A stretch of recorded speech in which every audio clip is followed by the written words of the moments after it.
सच्चाई का इनाम। एक सबक आमूज इस्लामी कहानी मदीना मुनव्वरा के नवाही इलाके में एक छोटा सा गांव था जहां एक गरीब मगर दीनदार लड़का हसन अपने वालिदैन के साथ रहता था। हसन बचपन से ही सच बोलने का आदी था।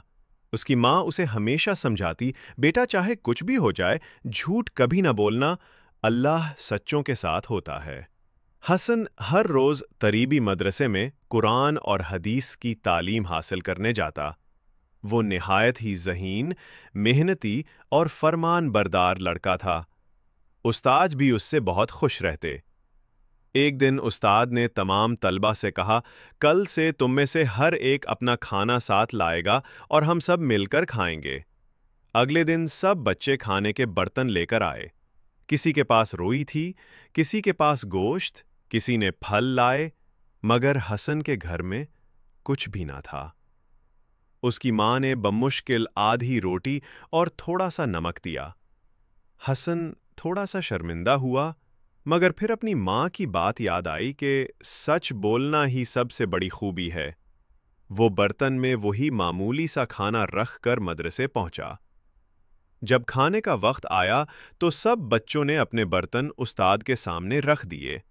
उस्ताद ने मुस्कुराकर कहा, अब हर एक बताए कि वो क्या लाया है।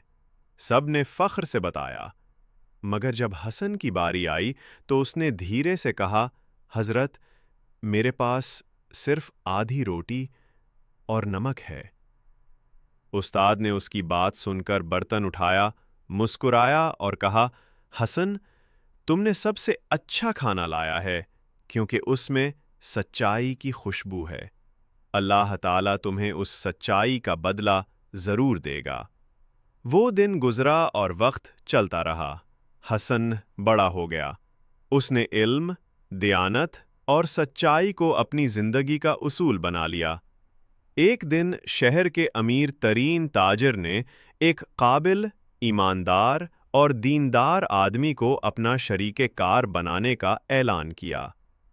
बहुत से लोग आए, मगर जब हसन का इंटरव्यू हुआ तो ताजिर को उसकी आंखों में सच्चाई, ज़बान में नरमी और बातों में इल्म नजर आया। ताजिर ने फौरन उसे मुंतखब कर लिया। कुछ सालों में हसन एक बड़ा ताजिर बन गया,